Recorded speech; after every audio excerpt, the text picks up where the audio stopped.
और अब जिनके लिए यहाँ पे 10 माइक लगे हैं, जिनके लिए हम सब इकट्ठा हुए हैं, जिनकी बात हम सुनना चाहते हैं, जिनके संग आंदोलन को आगे बढ़ाना चाहते हैं, जो जनगण मन यात्रा में पूरे 38 जिलों में घूमे और एनपीआर, एनआरसी और सीए पर लोगों को संगठित किया, कॉमरेड कन्हैया कुमार भाकपा के नेता हैं और युवा नेता भी हैं, युवाओं की आवाज है। सम्मानित मंच और उपस्थित साथियों, मैं सबसे पहले आप तमाम लोग तमाम तरह की मुश्किलों को उठाते हुए, मुझे मालूम है कि कल से ही लोग पटना के शहर में पहुंच गए थे, रहने की जगह नहीं थी, बारिश हो गई थी, दैनिक क्रियाक्रम करने का भी कोई जगह नहीं था। जैसे तैसे ट्रेनों में, बसों में, छोटी गाड़ियों में और आसपास के इलाकों से लोग 8-8, 10-10 किलोमीटर से पैदल चल करके इस ऐतिहासिक गांधी मैदान में आए हैं। मैं सबसे पहले आप तमाम लोगों का जो यहाँ मौजूद हैं और मेरी आवाज़ जहाँ तक पहुँच रही है, आप सबका तहे दिल से शुक्रिया अदा करता हूँ, आपको धन्यवाद करता हूँ। दोस्तों, मैं धन्यवाद करना चाहता हूँ हमारे उन सभी ड्राइवरों का कि चोट खाने के बावजूद पूरा 38 जिला वो हमारे साथ घूमे। 4000 किलोमीटर की यात्रा करने के बाद, 62 सभाओं को करने के बाद, आज 27 फरवरी को जब हम लोग पटना के ऐतिहासिक गांधी मैदान में एक नया इतिहास लिख रहे हैं, तो मैं आपको याद दिलाना चाहता हूं कि ये दिन चंद्रशेखर आजाद का शहादत दिवस भी है। जिन लोगों को आजाद और आजादी शब्द से दिक्कत है, उन लोगों की नफरत भरी विचारों के खिलाफ वो तमाम परमानेंट यात्री 60 से 62 लोग हमेशा हमारे साथ चलते रहे। कई साथी अपना महत्वपूर्ण काम छोड़कर, कई साथी अपनी नौकरियों से वक्त निकालकर और कई साथी अपनी पत्नियों का डांट सुनकर, अपने बच्चों का डांट सुनकर हमारे साथ घूमते रहे। मंच पे जो विभिन्न राजनीतिक दल के लोग यहाँ मौजूद हैं, वो तमाम लोगों ने एक बड़ी भूमिका निभाई है इस ऐतिहासिक रैली को अंजाम तक पहुंचाने में। कांग्रेस पार्टी के सीनियर विधायक अवधेश बाबू यहाँ आए थे, हमारी गाड़ी के साथ उनका भी गाड़ी फोड़ दिया था। वो तमाम पत्थर जो हमारी यात्रा के ऊपर चलाए गए हैं, उस कातिलाना हमले के वक्त भी शकील भाई एक बड़े भाई की तरह जेएनयू के पुराने प्रेसिडेंट की जो भूमिका हो सकती है, उस भूमिका को वो निभाते रहे, सब लोग साथ खड़े रहे। मैं सबका आभार व्यक्त करना चाहता हूँ। मैं आभार व्यक्त करना चाहता हूँ अपने प्रशासन का, पुलिस का, और मुझे इनसे कोई शिकायत नहीं है, क्योंकि मुझे मालूम है कि इनको ड्यूटी निभानी पड़ती है और सरकार की हाजिरी भी बजानी पड़ती है। मुझे मालूम है कि तमाम कठिनाइयों के बावजूद हमारी सभाएं हुई, परमिशन आखिरी मौके पर कैंसिल कर दिया जाता था, तो लोगों ने अपने खेत का फसल उखाड़ करके, मधेपुरा में खेत का फसल उखाड़ करके लोगों ने आम सभा कराई। उस किसान को मैं यहां से सलाम पेश करना चाहता हूं। वो एक एक जवान जो पुलिस की वर्दी पहना हुआ है, जब हमारे ऊपर पत्थर चलते थे तो सर उस जवान का भी फूट सकता था। वो अंगरक्षक के तौर पे बिहार पुलिस के जो जवान हमारे साथ रहे हैं, मैं उनको आभार व्यक्त करना चाहता हूं। मैं आभार व्यक्त करना चाहता हूं बिहार की मीडिया का। हम जानते हैं दिल्ली से आपको बहुत दबाव होता है, फिर भी आपने खबर लगाई, इसके लिए हम आपको अपना आभार व्यक्त करते हैं, आपको धन्यवाद करते हैं। और मैं विशेष रूप से धन्यवाद अर्पित करना चाहता हूं सीएए एनआरसी एनपीआर विरोधी संघर्ष मोर्चा का, क्योंकि आप तमाम लोगों को यह एहसास हो गया होगा कि यह कन्हैया की रैली नहीं है। ये मार्केट में भ्रम था। बहुत सारे लोग कह रहे थे कि विधानसभा चुनाव की तैयारी हो रही है। दोस्त, देश बचेगा, बिहार बचेगा, संविधान बचेगा, तब न चुनाव होगा। ये एक व्यक्ति की रैली नहीं है। सीएए एनआरसी एनपीआर विरोधी संघर्ष मोर्चे के वो तमाम लोग और एक आवाज पे अपना काम छोड़कर तुषार गांधी, मेधा पाटकर, कन्नन गोपीनाथन, सारिका चौधरी, शाहनवाज भाई, वो तमाम लोग जो यहाँ आए हैं और हमारे हम उम्र तो नहीं हैं, लेकिन दोस्त की तरह बंगाल में हमारे साथ यात्रा कर रहे थे जब हमने सीएए एनआरसी और एनपीआर के खिलाफ दार्जिलिंग से लेकर कलकत्ते तक की यात्रा की थी। साथी विक्टर भाई भी सीएए एनआरसी विरोधी संघर्ष मोर्चा बंगाल की तरफ से आए हैं और बंगाल से भी कुछ साथी आए हैं इस कार्यक्रम को सुनने के लिए। आप तमाम मेहमानों का मैं आभार व्यक्त करना चाहता हूं और आपसे मैं एक चीज साझा करना चाहता हूं। मेरी अवस्था ये नहीं है कि अमूमन मैं उस शैली में बात कर सकूं जिस शैली में मैं बात करता हूं। वजह यह है कि पिछले 3 दिनों से मुझे नींद नहीं आ रही है। कल रात भी मैं सो नहीं पाया था, इसी वजह से मैं देर से पहुंचा यहां। वजह यह है कि देश में जो चल रहा है उसका जो उथल पुथल है, उसका जो दर्द है, वो दर्द सोने नहीं दे रहा है।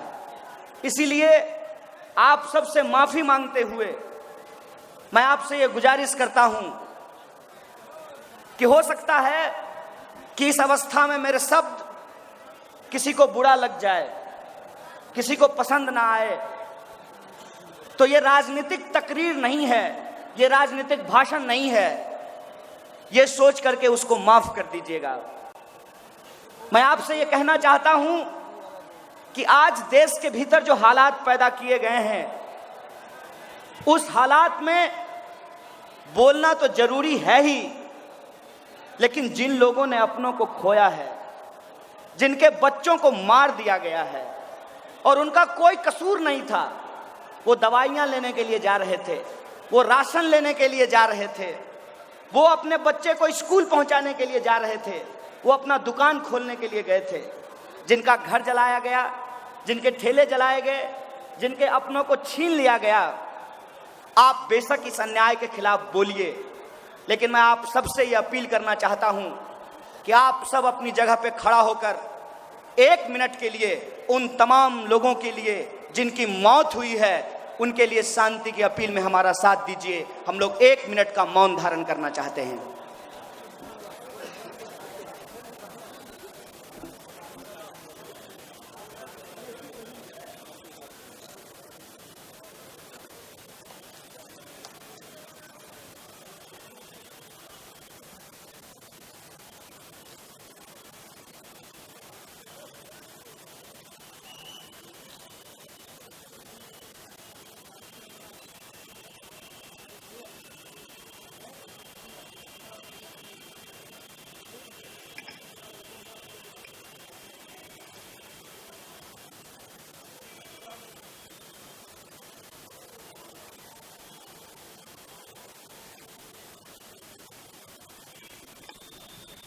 बहुत बहुत धन्यवाद, बहुत बहुत शुक्रिया।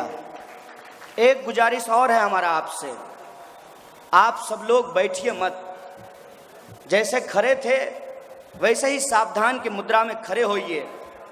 कुछ कहने से पहले मैं चाहता हूं कि हम तमाम लोग जो हमारा राष्ट्रीय गान है उसको हम याद करें, उसको गाएं, और जो नफरत हमारे बीच आज बोई जा रही है, जिस नाम पे बोई जा रही है, जात और धर्म के नाम पे, उसको ढूंढने की कोशिश करें। इसलिए मैं आपसे गुजारिश करता हूं कि आप सब हमारे साथ इस देश का राष्ट्रीय गान गाएं। आपको ये मंजूर है?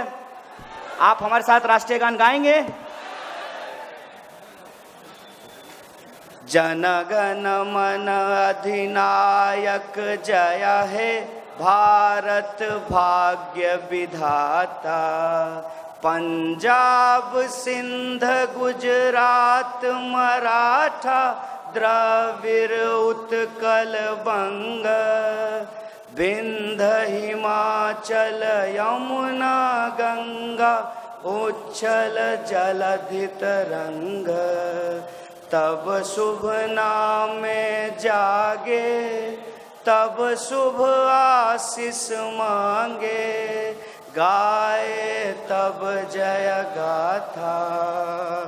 जनगण मन अधिनायक जय हे भारत भाग्य विधाता। जय हे जय हे जय हे जय जय जय जय हे। इनकलाब जिंदाबाद, हमारी एकता जिंदाबाद। बहुत बहुत शुक्रिया साथियों, आप अपने अपने स्थान पर बैठ जाइए। अभी हमने देश का राष्ट्रीय गान गाया है, पूरा गान आपने सुना है। मुझे बता दीजिए कि इसमें कहीं भी हिंदू या मुसलमान का जिक्र है क्या? इसमें कहीं भी दलित या ब्राह्मण का जिक्र है क्या? इसमें कहीं भी महिला या पुरुष का जिक्र है क्या?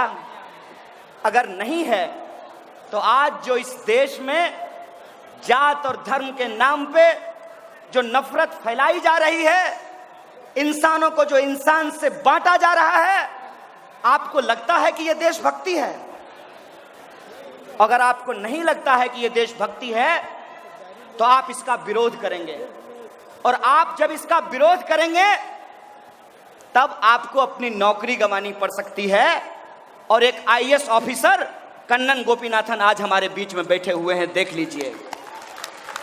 अगर आप इसका विरोध करेंगे तो आप पत्रकार होते हुए अपनी नौकरी से हाथ धो सकते हैं। सैकड़ों पत्रकारों को सच्चाई निकलने के चलते उनकी नौकरियों से बाहर कर दिया गया है। आप अगर सच लिखेंगे, सच बोलेंगे तो आपको देशद्रोही कहा जाएगा और फर्जी मुकदमे लगा करके आपको जेलों में बंद कर दिया जाएगा। देश के तमाम युवा नेताओं को आप देख लीजिए, डॉक्टर कफील खान से लेकर के वो तमाम लोग जो आज सच बोलते हैं, आज उनको जेलों में बंद करके छोड़ दिया गया है। ये जो हालात देश के भीतर पैदा किए गए हैं, इस हालात में हम तमाम लोगों को एक बात समझने की जरूरत है कि बड़ी चालाकी से जो हमारी लड़ाई है, जो हमारा सवाल है, क्या नाम है बाबू?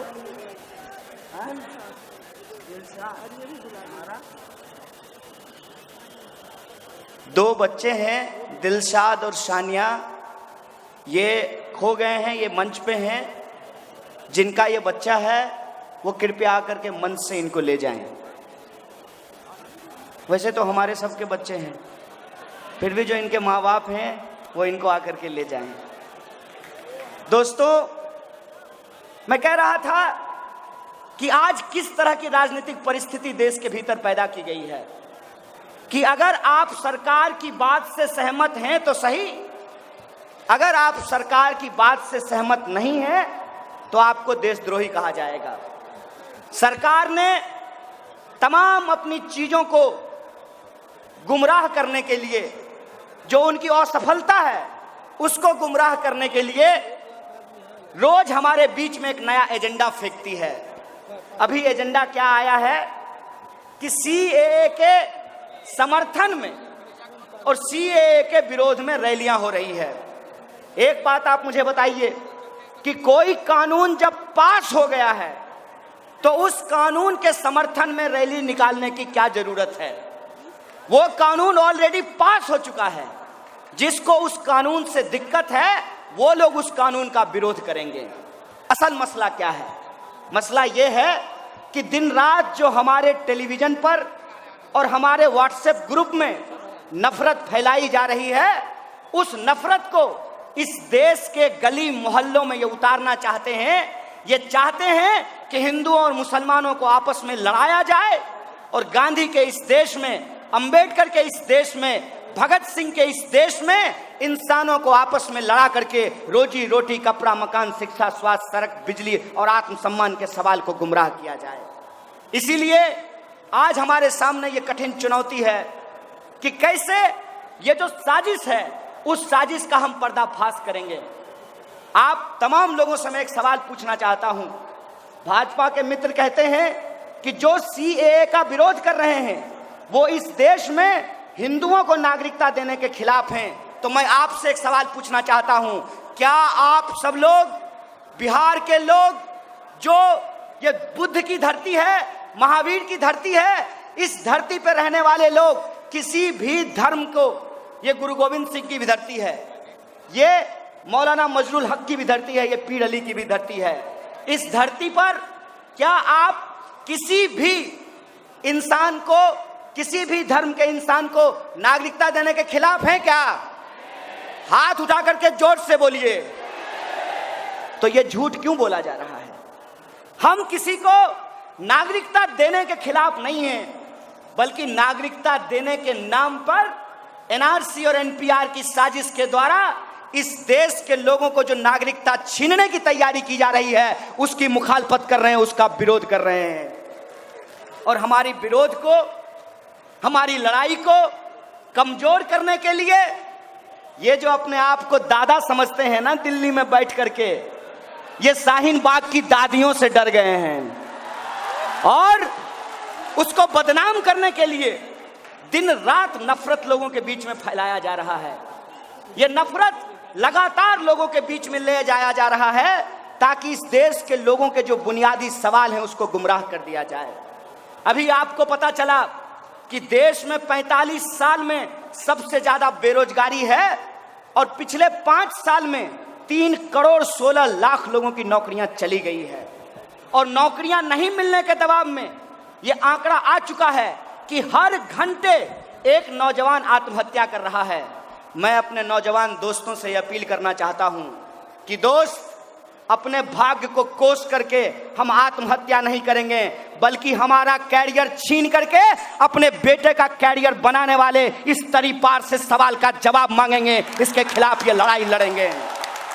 आप सोचिए कि कितनी चालाकी से इस देश में गांधी जिंदाबाद कहने वाले लोगों को आज देशद्रोही कहा जा रहा है और गोडसे जिंदाबाद कहने वाले लोगों को पार्लियामेंट में बिठा दिया गया है। खुलेआम लोगों को भड़काने वालों के ऊपर एफआईआर नहीं किया जाता है और जब एफआईआर करने का निर्देश माननीय उच्च न्यायालय देती है तो उस जज का ट्रांसफर कर दिया जाता है। आप देखिए कि खुलेआम इस देश के भीतर क्या किया जा रहा है। खुलेआम इस देश के भीतर धीरे धीरे लोगों के जो संवैधानिक अधिकार हैं उनके संवैधानिक अधिकारों को छीनकर इंसानों को गुलाम बनाने की साजिश रची जा रही है। आप देखिए कि आज इस देश में एक ही वर्ग के लोग हैं जो सीए, एनआरसी और एनपीआर का विरोध कर रहे हैं और जो वर्दी पहन करके इस देश की सेवा कर रहे हैं वो एक ही क्लास के लोग हैं, एक ही वर्ग के लोग हैं। उनको कैसे आपस में लड़ाया जा रहा है? मैं एक सवाल पूछना चाहता हूं कि गृह मंत्री साहब को पेंशन मिलेगा लेकिन वर्दी पहन करके नौकरी करने वाले इन सिपाहियों को पेंशन नहीं मिलेगा। इसको बेईमानी नहीं कहेंगे तो क्या कहेंगे? मैं ये सवाल पूछना चाहता हूं कि हमारे बच्चों के हाथ में आप पत्थर थमा देना चाहते हैं, हमारे नौजवानों के हाथ में आप रॉड थमा देना चाहते हैं और अपने बेटा को बीसीसीआई का सेक्रेटरी बना देना चाहते हैं। हम आपकी इस साजिश के खिलाफ गांव-गांव जाएंगे, एक एक इंसान के बीच में जाएंगे।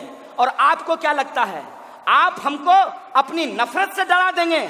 आप भुलावे में हैं। हम गांधी को मानने वाले लोग हैं और गांधी जी के प्रपौत्र आज हमारे मंच पे बैठे हुए हैं। ये इस बात की शिनाख्त है, देख लीजिए।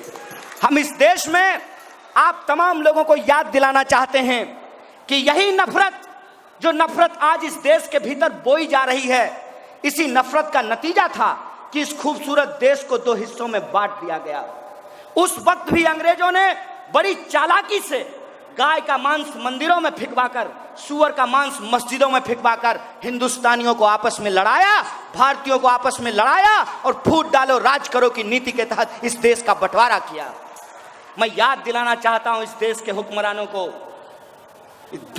को यह समझ में आना चाहिए कि इस देश में जो मुसलमान रह गए, उन्होंने जिन्ना को नहीं, गांधी को अपना राष्ट्रपिता चुना था। इस बात को याद रखना चाहिए। इस बात को याद रखना चाहिए कि जब पार्टीशन होने की बात आई, देश में दंगे शुरू हुए, तो एक तरफ पश्चिमी भारत में माउंट बेटन की पूरी फौज खड़ी थी, लेकिन वह दंगा नहीं रोक पाए। अकेला महात्मा गांधी, वो बापू, वो अर्धनग्न फकीर ईस्ट भारत का दंगा भूख हड़ताल से रोक दिया था। इस देश ने हमेशा गांधी को अपनाया है।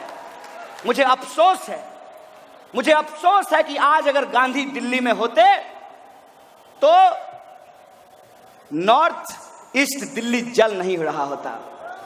अगर नॉर्थ ईस्ट दिल्ली जल नहीं रहा होता तो राहुल की भी जान नहीं जाती और नाजिम की भी जान नहीं जाती। कोई मां अपना बच्चा नहीं खोता, कोई पत्नी अपना शौहर नहीं खोता, और किसी बच्चे के सर से उसके बाप का साया नहीं छिन जाता। मैं बार बार कहता हूं कि इस देश की सरकार ने गोडसे को चुन लिया है। इस देश की जनता को तय करना है कि उसको गोडसे के साथ जाना है कि गांधी के साथ जाना है। बोलिए, किसके साथ जाने के लिए तैयार हैं? अगर गांधी के साथ जाने के लिए तैयार हैं तो नेता की तरह मैं लफाजी नहीं कर रहा हूं। मुझे लफाजी करके, चाटुकारिता करके और वोट की गिनती करके प्रधानमंत्री नहीं बनना है। इस बात को याद रखिएगा।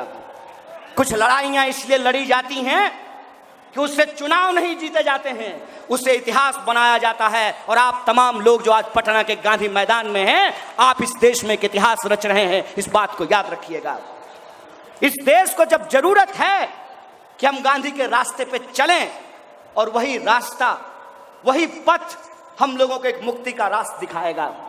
आज के डेट में, आज की तारीख में हमको अंबेडकर की समानता की जरूरत है, गांधी की महानता की जरूरत है, और भगत सिंह की बहादुरी की जरूरत है, निडरता की जरूरत है। इस बात को हमको याद रखना चाहिए। अगर भगत सिंह की निडरता, डॉक्टर बाबा साहब भीमराव अंबेडकर की समानता और गांधी की महानता अगर हमारे साथ है, तो ये गोडसेवादी ताकतें, ये नफरतवादी ताकतें इस दिल को बांट नहीं सकती है, इस देश को तोड़ नहीं सकती है। इस बात का भरोसा मैं आपको दिलाना चाहता हूं। गांधी ने धर्म के आधार पर देश की बांटने की साजिश को बखूबी समझा था। इसीलिए गांधी ने कहा था, रघुपति राघव राजा राम, पतित पावन सीताराम, ईश्वर अल्लाह तेरो नाम, सबको सन्मति दे भगवान।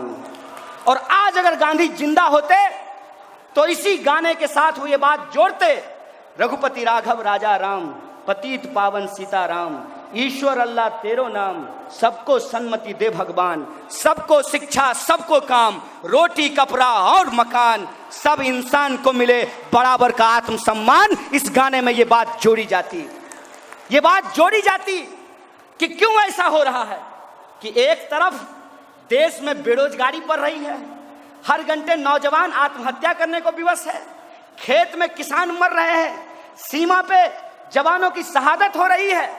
और अजीब बात देखिए, मेरे पिताजी किसान थे, मेरे भाई लोग फौज की नौकरी करते हैं, हमारे परिवार से एक भाई की शहादत भी हुई है, लेकिन जब हम ये कहते हैं सबको शिक्षा, सबको काम, वरना होगी नींद हराम, तो ये कहते हैं कि हम देश को भड़काने का काम कर रहे हैं। साहब, हम देश को भड़काने का काम नहीं कर रहे हैं। इस मिट्टी पे हम पैदा हुए, हमारे पुरखों ने जान गवा करके जो आजादी हमको दिलाई, कसम चंद्रशेखर आजाद की, उस आजादी को बचाने की बात कर रहे हैं, उस संविधान को, उस आईन को बचाने की बात कर रहे हैं। और ये बात हम करेंगे, ये बात हम करेंगे।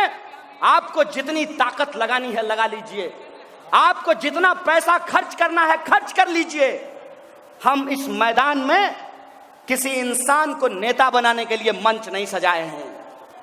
हम ये जनगण मन यात्रा किसी को एमपी, एमएलए, मुख्यमंत्री या प्रधानमंत्री बनाने के लिए नहीं निकाले हैं।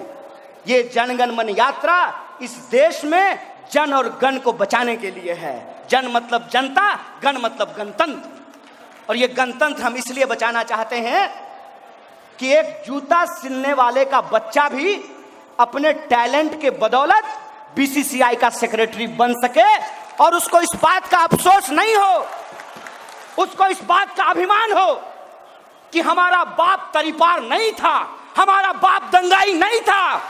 उसको इस बात का अभिमान हो, उसको इस बात का अभिमान हो कि इस देश में ईमानदारी से मजदूरी करना ये हमारी बदकिस्मती नहीं है। उसको इस बात का अभिमान हो, वो गर्व से ये बोल सके कि हाँ हमारा बाप किसान है, हम किसान का बच्चा हैं। क्यों भाई, क्यों? कलेक्टर का बेटा कलेक्टर बनेगा, डॉक्टर का बेटा डॉक्टर बनेगा, लीडर का बेटा लीडर बनेगा। मैं पूछता हूं कि फार्मर का बेटा फार्मर क्यों नहीं बनेगा? ये सवाल मैं पूछना चाहता हूं। क्या दिक्कत है? कैसी व्यवस्था आप इस देश के भीतर बना रहे हैं? और कोई सवाल पूछता है तो आप राजनीतिक गुनागणित लगाने लगते हैं। जो लोग आज धर्म देखकर वोट बैंक की गिनती कर रहे हैं वो नेता नहीं है, गिद्ध हैं। इस बात को आप याद रखिएगा और इन गिद्धों से हमको सावधान रहने की जरूरत है। मैं पूछता हूं कि खून बहता है, किसी का भी बहता हो, टोपी लगाने वाले का बहा हो या टीका लगाने वाला का बहा हो, बोलिए इंसानियत का कत्ल हुआ है कि नहीं हुआ है? और अगर इंसानियत का कत्ल हुआ है और आपके भीतर अगर इंसान जिंदा है तो क्या आपको तकलीफ नहीं होगी? आपको बुरा नहीं लगेगा? हमको क्या बनाया जा रहा है? अगर गांव में कोई मर जाता था, चाहे वो किसी जाति या धर्म का हो, पूरे गांव में खाना नहीं बनता था। बोलिए ऐसा होता था कि नहीं होता था? बताइए। दंगा भड़का करके, भड़काऊ भाषण दे करके कपिल मिश्रा के ऊपर देशद्रोह का मुकदमा नहीं किया गया है, लेकिन इस देश में अगर आप सच बोलिएगा तो आपके ऊपर देशद्रोह का मुकदमा कर दिया जाएगा।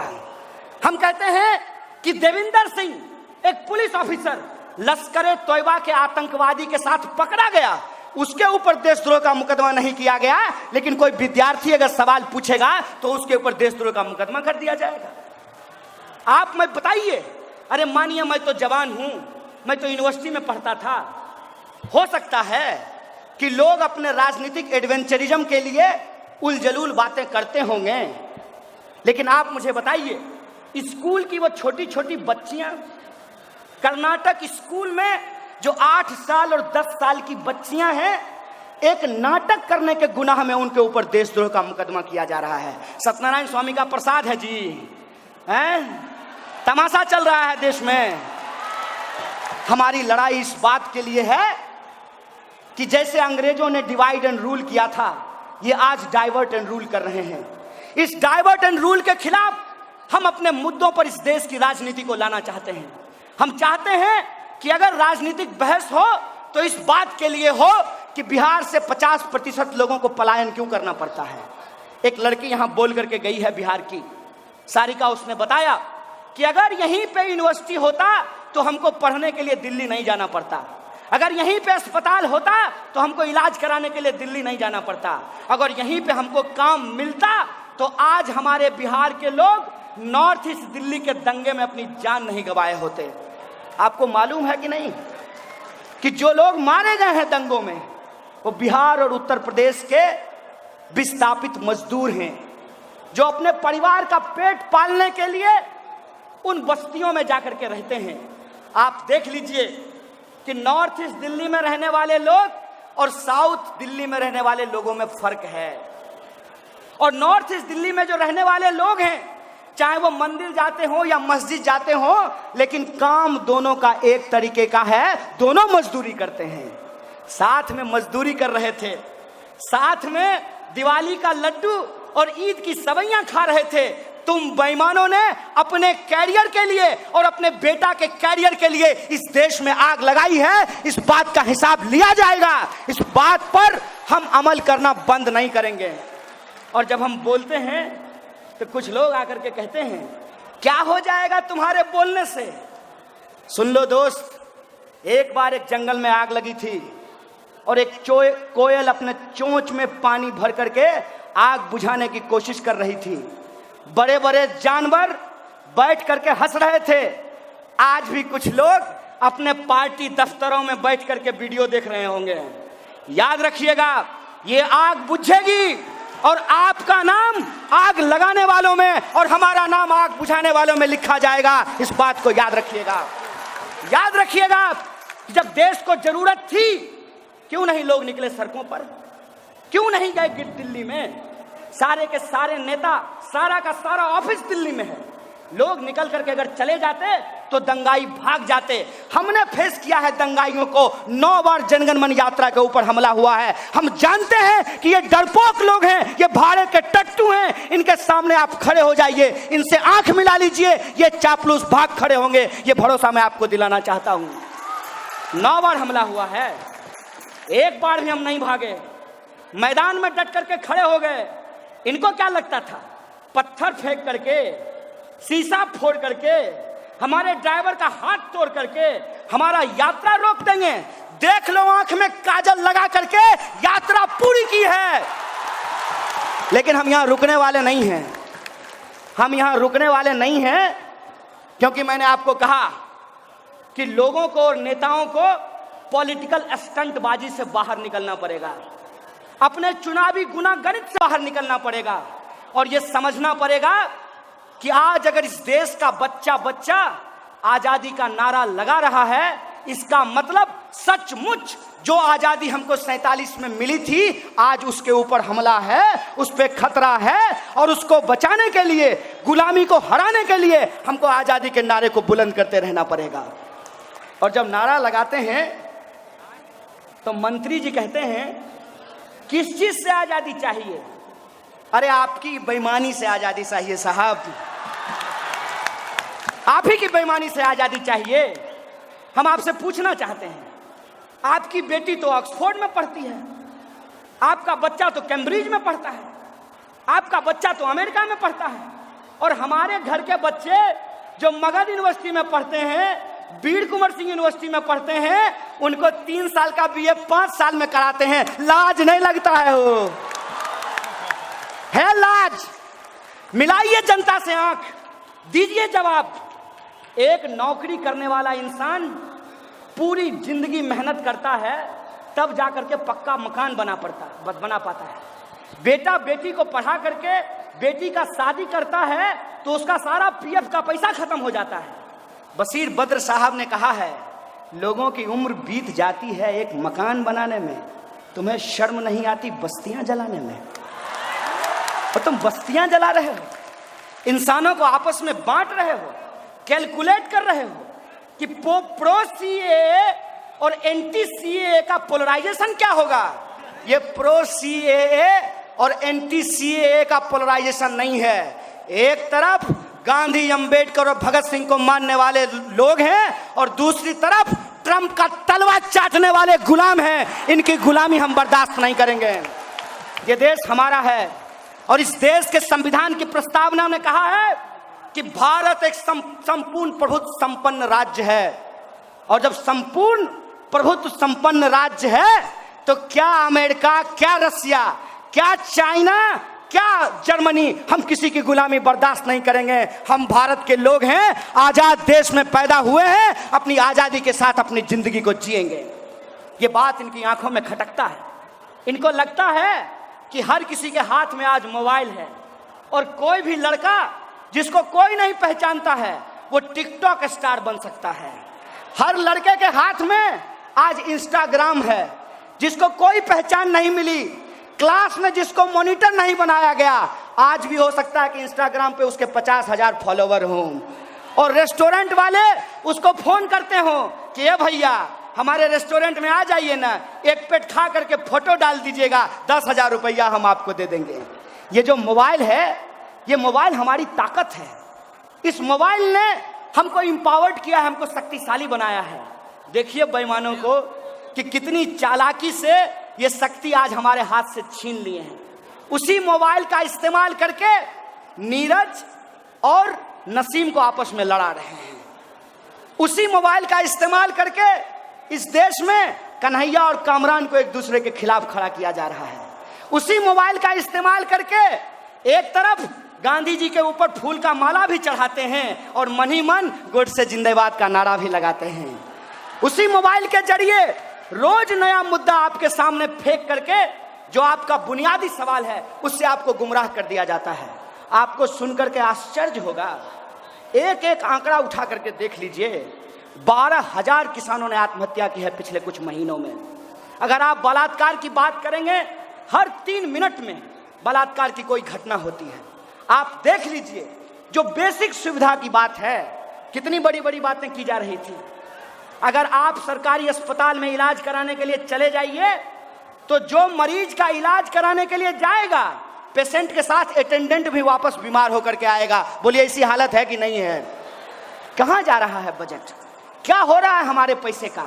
सरकार कहती है कि शिक्षा पे खर्च करने के लिए पैसा नहीं है, लेकिन हवाई जहाज पे उड़ने के लिए सरकार के पास पैसा है। तो ए बाबू, तुम हो घूमो हवाई जहाज में, और हमारा बच्चा ट्रेन की बोगियों में, जनरल बोगी में। जनरल बोगी का बात आपको बताते हैं।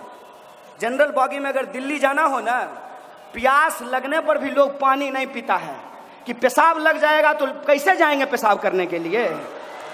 बोलिए हकीकत है कि नहीं है? जनरल बोगी में दोनों बर्थ के ऊपर गमछा बांध करके उसके ऊपर लोग सो जाता है। खाता नहीं है कि पच जाएगा तो स्वच्छ भारत अभियान में शौचालय जाना पड़ेगा। इस देश की ऐसी हालत बना करके रखी है, और आप चाहते नहीं है कि बुनियादी सवालों पर बहस हो।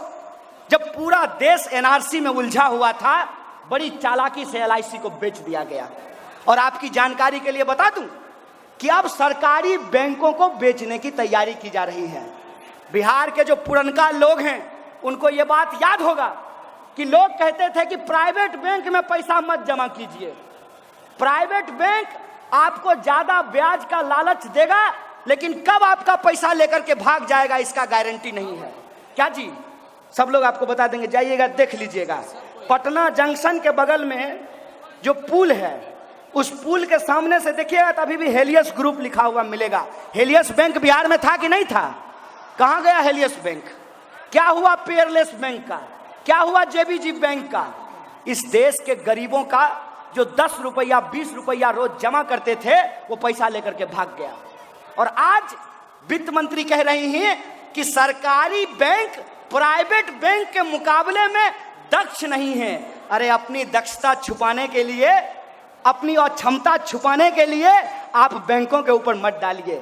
अगर हम इस देश के लोग बुरी से बुरी परिस्थिति में बैंक को चला सकते हैं, तो हम बैंक को मुनाफा में भी ला सकते हैं। आप अपने कॉरपोरेट दोस्तों के साथ गलवहियां करना बंद कर दीजिए, सरकारी बैंक मुनाफे में आ जाएंगे। कहते हैं एनपीए का बात, किसान का जो कर्जा है ये एनपीए है, लेकिन जो कॉरपोरेट का 1,76,000 करोड़ रुपया जो कर्जा माफ किया गया, वो एनपीए की ये चर्चा नहीं कर रहे हैं। देश में लूट मची हुई है, इसीलिए देश की जनता को धर्म के नाम पे उलझाया जा रहा है। इसीलिए मैं आप तमाम लोगों को ये कहने के लिए आया हूं कि सीएए, एनआरसी और एनपीआर की लड़ाई अपने आप में एक बड़ी लड़ाई है, और इस बड़ी लड़ाई की 2 सबसे बड़ी चुनौती है। पहली चुनौती तो यह है कि सरकारी अस्पताल में पैदा होने वाले बच्चे जो अपनी पूरी जवानी सरकारी नौकरी खोजने में बिताते हैं, उन बच्चों को कैसे रोजगार दिया जा सकता है, यह सबसे बड़ा सवाल है। और अगर उन बच्चों को रोजगार नहीं मिलेगा, तो ये जो धर्म के नाम पे धंधा करने वाले लोग हैं, धर्म के नाम पे जो दंगा करने वाले लोग हैं, ये हमारे घरों को जलाते रहेंगे। और एक बात याद रखिएगा कि आग की कोई जात नहीं होती और आग का कोई धर्म नहीं होता। आग जब लगता है तो उसके सामने जो भी पड़ता है वो उसका घर जला देता है, उसका जीवन जला देता है। हमको इस आग को बुझाना पड़ेगा, और अगर हम आग बुझाना चाहते हैं तो कीचड़ से कीचड़ को नहीं धोया जा सकता है।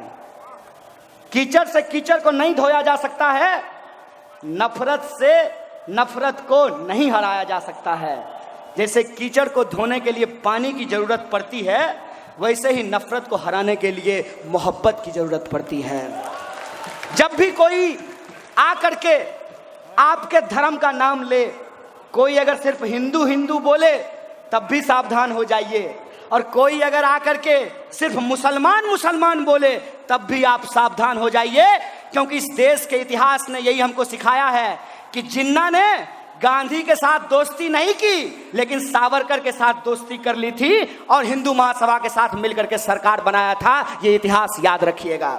ये इतिहास इस देश में ना दोबारा दोहराया जाए, इसीलिए इस देश में हमको ये तय करना पड़ेगा हम तमाम लोगों को ये तय करना पड़ेगा, चाहे वो हिंदू हो या मुसलमान, कि हमको गोडसे के रास्ते पे चलना है, जिन्ना के रास्ते पे चलना है, या हमको भगत सिंह, अंबेडकर और गांधी के रास्ते पे चलना है। ये बात हमको तय करना पड़ेगा।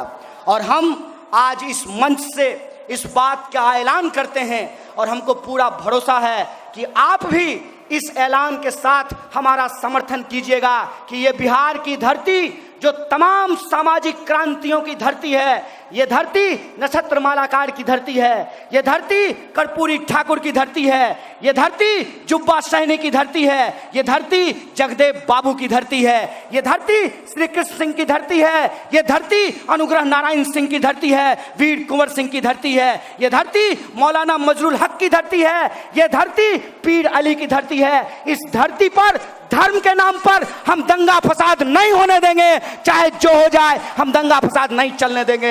ये ऐलान हम लोगों को करना पड़ेगा। हमको ये तय करना पड़ेगा कि धर्म के नाम पे जो आज हमको हमारे मुद्दे से भटकाया जा रहा है, धर्म के नाम पे भड़का करके जो हमारे मुद्दे से हमको गुमराह किया जा रहा है, हम अपने मुद्दों पे इकट्ठा होकर के लड़ेंगे। आज अगर एनपीआर के लिए लड़ रहे हैं तो कल बेरोजगारी के सवाल भी हुंकार भरेंगे और इसी पटना के गांधी मैदान में तिल भर पांव रखने की जगह नहीं रहने वाली है। ऐसा इतिहास बनाने का हम संकल्प लेते हैं। बोलिए, लेते हैं कि नहीं लेते हैं? तो आप भी हमारे साथ इस नारे को लगाइएगा। हम कहेंगे बिहार मांगे रोजगार, आप कहिएगा नहीं चाहिए एनपीआर। बिहार मांगे रोजगार, नहीं चाहिए एनपीआर। बिहार मांगे रोजगार, नहीं चाहिए एनपीआर। अब एनपीआर का मसला ऐसा है कि सरकार बाबू ने कहा है कि हमने प्रस्ताव पास कर दिया है। ठीक है, बधाई हो। विपक्ष भी कह रहा है कि ये हमारी मेहनत का नतीजा है, आपको भी बधाई हो। लेकिन हमारा ये नजरिया है कि ये आंदोलन एक पार्टी, एक झंडा, एक नेता और एक चेहरा का मोहताज नहीं है। ये आंदोलन बिना नेता, बिना पार्टी, बिना झंडा, जनता के साहस और हिम्मत से लड़ा जा रहा है। अगर ये आधी जीत हुई है तो ये जीत किसी व्यक्ति की नहीं, किसी पार्टी की नहीं, किसी सरकार की नहीं, हम बिहार वासियों की एकता की जीत है। हमको इस रूप में स्वीकार करना चाहिए। लेकिन ऐसा है ना कि हम लोग हैं थोड़ा भोले लोग। शैम्पू के डिब्बा पे 50% एक्स्ट्रा लिखा रहता है ना, तो हम लोग को कहते हैं वही डिब्बा दे दीजिए। जिस दुकान के बाहर बड़का बड़का गो SALE लिखा रहेगा ना, उस दुकान में हम लोग सबसे पहले घुस जाते हैं। जहां ये लिखा रहता है ना बाय 1 गेट 1 फ्री, उस दुकान में हम लोग सबसे पहले चले जाते हैं। लेकिन हम लोग खरीदारी नहीं कर रहे हैं, हम लोग कोई सौदेबाजी नहीं कर रहे हैं। हम लोग देश बचाने की बात कर रहे हैं, हम लोग संविधान बचाने की बात कर रहे हैं, हम लोग गांधी और अंबेडकर की बात कर रहे हैं।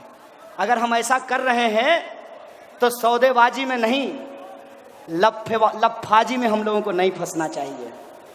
अगर सरकार कहती है कि हम एनआरसी नहीं करेंगे, तो जो एनपीआर करने का गजट नोटिफिकेशन है, माननीय सरकार उसको वापस ले ले। हम लोग लिखित धन्यवाद सरकार को भेज देंगे। क्या है कि नहीं है? अभी तक एनपीआर का गजट नोटिफिकेशन नहीं बाहर किया गया है, नहीं वापस लिया गया है। और हमको किसी सरकार से किसी बात की कोई उम्मीद भी नहीं बची है। कहते हैं ना कि हम लोग धारा के विपरीत खड़े हैं। धारा के विपरीत ऐसे खड़े हैं कि जात और धर्म का नेता बनना बहुत आसान होता है। एक बार एक तय रंग का गमछा अपने कंधे के ऊपर डाल लीजिए, आप बहुत आसानी से जात और धर्म का नेता बन जाइएगा। एक तय जाति के नेता के तस्वीर के ऊपर माला चढ़ा दीजिए, आप बहुत आसानी से उस जात का नेता बन जाइएगा। हम लोगों को जात और धर्म की इस राजनीति की धारा में नहीं चलना है। एक जगह एक कवि ने लिखा है, वह पथ क्या पथिक कुशलता क्या, जिस पथ में बिखरे शूल न हो, नाविक की धैर्य परीक्षा क्या, जब धाराएं प्रतिकूल न हो। हम लोग प्रतिकूल धारा में चल रहे हैं। और जब हम लोग प्रतिकूल धारा में चल रहे हैं तो हमने ये तय किया है कि सरकार प्रस्ताव पास करे तो ठीक, अगर सरकार प्रस्ताव पास नहीं करेगी तो आप तमाम लोगों को पटना से जब आप यहां से लौट करके जाएंगे तो अपने वार्ड कमिश्नर को पकड़िएगा, अपने मुखिया जी को पकड़िएगा, अपने सरपंच साहब को पकड़िएगा और कहिएगा मुखिया जी आपके पास तो हेलीकॉप्टर भी नहीं है और आपके पास अंबानी जी का फोटो भी नहीं है कि वो आपके कंधे पे हाथ रखे हुए हैं, तो आपको वोट हम ही से लेना है, हम ही आपको मुखिया बनाएंगे। और अगर आप हमारा वोट लेना चाहते हैं तो हम आपसे ये गुजारिश करते हैं कि आप पंचायत में ये रेजोल्यूशन पास कीजिए, पंचायत में ये प्रस्ताव पास कीजिए कि हमारे पंचायत में एनपीआर नहीं होगा और ये नोटिस बना करके अपने अपने कलेक्टर को भेजिए। बोलिए मंजूर है कि नहीं है? ये बात मैं आपको इसलिए कह रहा हूं कि हम किसी मुगालते में नहीं रहना चाहते हैं, हम किसी भ्रम में नहीं रहना चाहते हैं, हम किसी भुलावे में नहीं रहना चाहते हैं। हम चाहते हैं कि सरकार अगर एनपीआर को रोकना चाहती है तो एनपीआर को रोकने के लिए गजट नोटिफिकेशन जारी करे, और अगर सरकार गजट नोटिफिकेशन जारी नहीं करेगी तो हम सरकार को एनपीआर रोक करके दिखाएंगे। बोलिए दिखाएंगे कि नहीं दिखाएंगे? गांधी जी के प्रपौत्र यहां बैठे हुए हैं, दांडी यात्रा करने वाले हैं। गांधी जी ने दांडी यात्रा क्यों की थी? गांधी जी ने दांडी यात्रा किया था नमक कानून के खिलाफ में, सिविल नाफरमानी की थी नमक कानून के खिलाफ में। आप तमाम लोग बताइए कि क्या आप एनपीआर, एनआरसी और सीए के खिलाफ सिविल नाफरमानी के लिए तैयार हैं? सब लोग तैयार हैं?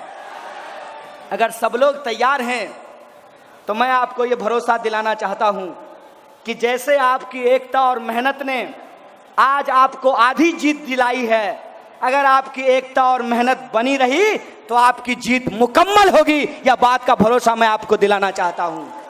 बस एक बात का ख्याल रखना है, ख्याल इस बात का रखना है कि हमारे आंदोलन का मिसयूज करके, हमारे कंधे पे अपना बंदूक रख करके जो अपनी राजनीति की गोली चलाना चाहते हैं, वो राजनीति की गोली हम नहीं चलने देंगे। हमको ये तय करना पड़ेगा कि ये लड़ाई हम एक धर्म के लिए नहीं बल्कि सभी धर्म को मानने वाले नागरिकों के हक और अधिकार के लिए लड़ रहे हैं। इस बात को हमको याद रखना पड़ेगा। इसीलिए इस आंदोलन का जो पूरा का पूरा प्रतीक है, वो प्रतीक तिरंगा झंडा है, देश का संविधान है और इस देश को बचाने वाले महान स्वतंत्रता सेनानियों की तस्वीर है। इसी तौर पे हमको ये लड़ाई आगे बढ़ानी पड़ेगी। और एक बात और, आज आप सब लोग इस बात का संकल्प लीजिए कि अगर मेरा ये मानना है, मुझे ये लगता है कि जो औरतें आंदोलन कर रही हैं वो औरतें औरतों से बात करने लगेंगी तो उन औरतों को भी ये पता चल जाएगा कि ये प्रॉब्लम सिर्फ बुर्का वाली का नहीं, घूंघट वाली का भी है। अगर हम लोग व्हाट्सएप ग्रुप पे जैसे लड़ते हैं उसको लड़ने की बजाय फेसबुक पे जैसे लड़ते हैं, इसकी सच्चाई अगर लोगों को बताने लगे तो क्या मुसलमान, क्या हिंदू, क्या गरीब, क्या दलित, क्या पिछड़ा, क्या अति पिछड़ा, सभी जाति के जो कमजोर वर्ग के लोग हैं उनको ये पता चल जाएगा कि ये कानून उनके खिलाफ कैसे है। और मैं आप लोगों से ये अपील करना चाहता हूं कि देखिए, नफरत फैलाने वाले लोग कितनी मोहब्बत, नफरत फैलाने वाले लोग कितनी मेहनत करते हैं और हम मोहब्बत करने वाले लोग कितनी आसानी से शांत बैठ जाते हैं। आप देखिए कि 303 सीट जीतने के बावजूद, प्रधानमंत्री होने के बावजूद, कई राज्यों में सरकार होने के बावजूद वो दिन रात मेहनत करते हैं नफरत फैलाने में। और हम लोग जब नफरत की आग लग जाती है तब छाती पीटना शुरू करते हैं। बाद में छाती पीटने से कुछ नहीं होगा। आज से ही तय कीजिए कि अपने गली मोहल्ले में जो नफरत फैलाने वाले लोग हैं उनसे बात करेंगे। जिनका बच्चा दंगाई बनने को तैयार है, फेसबुक पर उनके माँ बाप से जाकर के बात करेंगे और उनको बताएंगे कि देखिए आपका बच्चा दंगाई बनने के लिए तैयार है, अपने बच्चे के भविष्य को बचा लीजिए। ये संवाद हमको अपने समाज में स्थापित करना पड़ेगा और ये तय करना पड़ेगा कि किसी भी सूरत में इस देश में हम कोई विभाजनकारी कानून नहीं चलने देंगे। और जो प्रस्ताव आज इस मंच से पास किया गया है, हमको पूरा भरोसा है कि आप तमाम लोग उस प्रस्ताव पे मिलकर के काम करेंगे और निश्चित तौर पर हमारी एकता से इस लड़ाई में, इस संघर्ष में, जहां हम एनपीआर और रोजगार दोनों के सवाल को एक साथ लेकर के लड़ेंगे, हमारी जीत सुनिश्चित होगी। इसी आशा और विश्वास के साथ आप तमाम लोगों का शुक्रिया अदा करते हुए